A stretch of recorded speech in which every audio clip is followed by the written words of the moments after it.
go. It starts with this. 6 days from the draft. A lot of eyes are on Pittsburgh. They pick at 21. They probably need some help at quarterback, and Aaron Rodgers is sounding less and less like it's going to be him. He was on McAfee yesterday. He says he's still undecided about his future and that retirement is still on the table.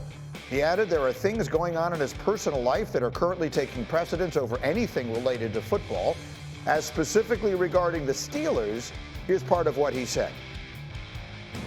This entire time, I haven't felt like I owed anybody some sort of decision at any point. And I've been upfront with them and said, listen, if you need to move on, if you need to do something, by all means, like nothing but love and respect.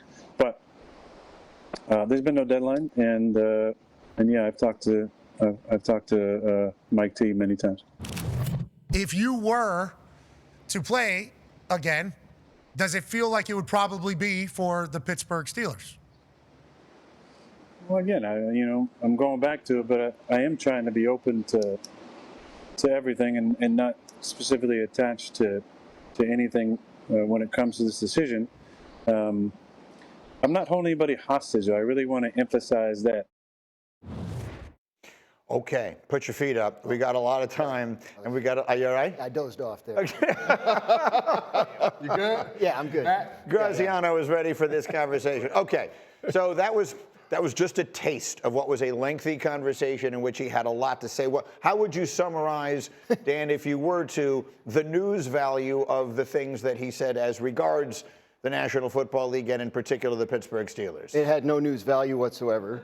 We'll get to it, but the stuff about the Jets is really the only interesting thing he said. There's nothing, the Steelers don't seem all that excited about bringing in Aaron Rodgers, and Aaron Rodgers doesn't seem all that excited about going to the Steelers, but there's still a possibility. It's like two friends in like high school and college who make a pact. Hey, when we turn 40, if we're still not married, do you want to get married? Like that's what's going on here with Aaron Rodgers and the Steelers, and who knows how it turns out. Yes, 40, yeah, exactly. He's not married. So there's a lot of parallels. So look, I think yesterday's interview, big picture, if I'm the Pittsburgh Steelers, it gives me reservations about, I would think about pulling back my offer, because everything negative about this guy, personality-wise, was on display in full view in that interview, and you have to wonder, if you're the Steelers, like, what are we really getting ourselves into? Greedy, what Graz just said, from a GM's perspective, Coach Parcells' words were reverberating. When a player's talking about being retired, they are retired. That did not sound like a person that was prepared to be a starting NFL quarterback and the rigors of a 17-game season, which is fine. It's over. If I'm the Steelers, it is over. We're moving on. Yeah. So here's what I would say I agreed with. He doesn't owe them anything. He's never been a part of them. He doesn't have an agreement with them, whatever it is.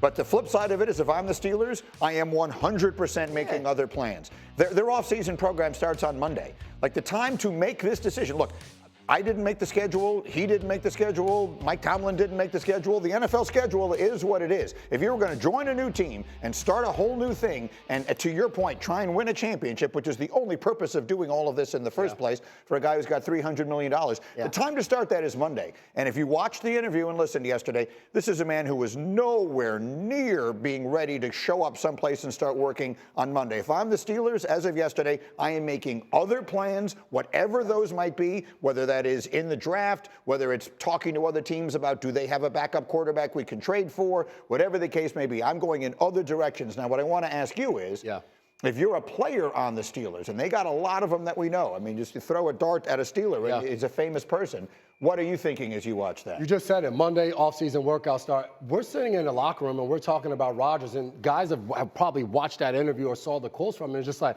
listen, dude, if you don't want to be a Pittsburgh Steeler, that's fine. You don't owe us anything, but let us know that so we can move on as a team, because I don't want a guy in my locker room that is unsure at this point if he wants to play. Listen, Rodgers joined the Jets in the first year. He was there at off-season workouts. He was building those relationships. Brady, when he first left New England, he went to Tampa Bay. He was there. He was throwing with guys. He was doing all the necessary things to be ready when games started. Rodgers isn't doing that right now, and I can't blame him. He's 41. He doesn't know whether he wants to play football or not. But if I'm the Pittsburgh Steelers and I'm in that locker room, if you don't know if you don't want to play with us, that's fine and dandy. Leave us be. That's why the one confounding thing in all of this, and Alan is in here. Alan, for those of you who don't know, New York talk show host as well as all the other duties here. So you've sort of been chronicling the Aaron Rodgers saga up close and personal the last 2 years. The throwing with DK Metcalf is the one piece of this that felt like his. There was the video. They were at UCLA and he's throwing to DK Metcalf, and by some stroke of miracle, there was a camera there to record every part of it. The point is, they wanted the world to know he wants to play. You think he wants to play. Then what he doesn't want to do is beg to play. He wants you to beg him. He wants you to want him. That's exactly what this is all about, in my opinion, watching Aaron Rodgers. He wants to play, but he doesn't want to look like he's desperate. He wants to be wanted. I totally disagree. I know what it's like to talk to a player that wants to come and try to help compete for a championship. What he said yesterday had nothing to do with something like somebody that wants to do that. Here's what's interesting to me. Art Rooney at the Palm Beach, at the Breakers. Owner of the Steelers. Yeah, owner of the Steelers at the league meeting, talked about, we think something's imminent. We think something's likely. An owner/president doesn't come out and say that, Greeny, unless they really feel that way. Juxtapose that to what Aaron Rodgers said yesterday, Alan. I think we're a million miles away from this guy wanting to be a Steeler. I think it's more about the situation where, are you going to bring in a young quarterback? Is it going to be me? Is it my job? I think Aaron Rodgers is at a point in his career where he's starting to realize that he's not Aaron Rodgers. It was great to be Aaron Rodgers for a long time in the NFL because he was royalty and he was treated as such. Even when he did things and he went off the rails a couple of times, there were still a lot of people that had his side, had his back.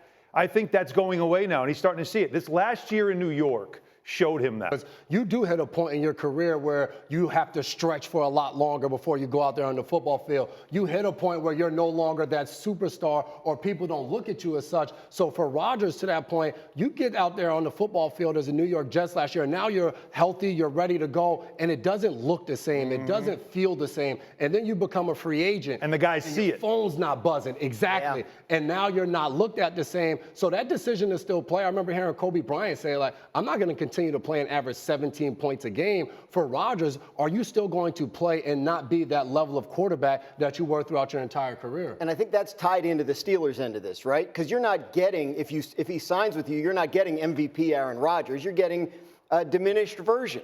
And that's probably why they haven't pursued him harder, right? Like they have Mason Rudolph. They feel like that what they're saying is they're okay going into the season with Mason Rudolph as a starter. They have the 21st pick in the draft and likely an opportunity to draft a quarterback if there's one there that they like. So there are other options as the offseason goes along. Maybe if, depending on what happens in the draft with the Browns or the Giants, maybe they have a spare quarterback at some point this offseason. Maybe you can trade for Kirk Cousins once the draft is over and he knows there's not going to be somebody there taking his job. So Mike Tomlin will say the player acquisition phase, lasts, for months, and they're still in it. So Aaron Rodgers is one possibility, but I don't think the Steelers are tearing themselves up, hoping and praying that he eventually signs with them. Greeny, here's the sober reality. If you took his name off the back of his jersey and it was Smith or Jones, this is from Hembo, the last 2 years, this is 34 games, guys. He's 13-21, and the teams he's been on have averaged 20 points a game. He's an average, diminished skill player. Yeah. He's an all-time great, and we should honor that and respect that. But if the five of us were running the Pittsburgh Steelers and we had to go get a winning quarterback, that's not Aaron Rodgers anymore. And to your point, with work starting on Monday, you have an ability to get better. By him not showing up, it's over. And if we're the Steelers, we got to move on. But at this point, do you want to diminish Aaron Rodgers with those stats, or do you want Mason Rudolph? So I think that's the part where the Pittsburgh Steelers, they didn't go after Sam Darnold. They tried to get Justin Fields, but it was after the fact. They didn't try to sign Russell Wilson. So right now you're looking at it, and the cupboard is bare. It's Mason Rudolph and Skylar Thompson who's in their quarterback room right now. Jason, the way we answered that question in 2009 was Brett Favre left. It was Rex Ryan and I, and we had Kellen Clemens, who's a wonderful human being. We were determined to go up. So is my wife. That's the top of the list. Play quarterback. Tell me about your quarterback. Well, he's a wonderful good person. That's not where you want to be. And we went up to 5, and we got Mark Sanchez. And my sense, or what I think Pittsburgh should do, same mindset. We are getting a quarterback. Like, we are going to go until glass breaks, whatever it takes. We aren't negotiating in the draft.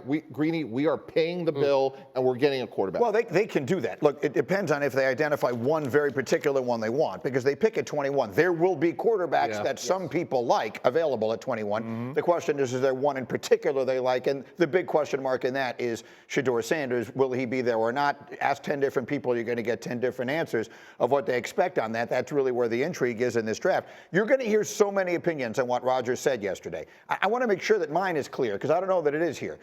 I don't have any problem with Rodgers feeling the way he feels. He's a 40-year-old man with a million options. He has eagled the whole of life when it comes to football. He's one of the greatest players of all time. He's made $300 million, and he's going to have a lot of options in what he wants to do going forward. I have no problem with him no longer feeling this burning desire to play, which I think at that age you need to have. Look at Tom Brady. He was, in the best possible way, a psycho about wanting to kid, right? And you understand the way I mean that? Yes. Rodgers doesn't seem like he's that way, and that's fine. The problem is, if you're the Steelers, yesterday, if I'm watching that, if I'm the Steelers, I'm like, other plan.